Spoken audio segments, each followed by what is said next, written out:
निधि झा और यश कुमार मिश्रा बनने वाले हैं माता पिता।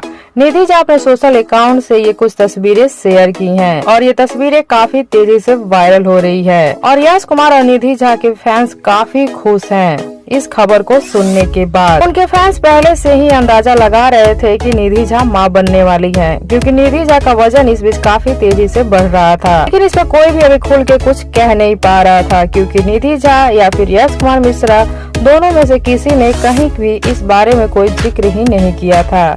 लेकिन अभी हाल ही में निधि झा अपने सोशल अकाउंट से इस प्यारे प्यारे फोटोज को शेयर कर सबको चौंका दी हैं। तो इस फोटो को देखने के बाद बड़े ही प्यारे प्यारे कमेंट आ रहे हैं और यश कुमार और निधि झा को बधाइयां दे रहे हैं। तो निधि झा और यश कुमार के फैंस को बहुत जल्द ये खुशखबरी भी मिलने वाली है। यश कुमार और निधि झा माता पिता बन गए, क्योंकि निधि झा को देख करके तो ऐसा ही लग रहा है। तो आप सब बताइए, आप सबको क्या लगता है कि निधि झा को प्यारा सा बेबी बॉय होगा या बेबी गर्ल?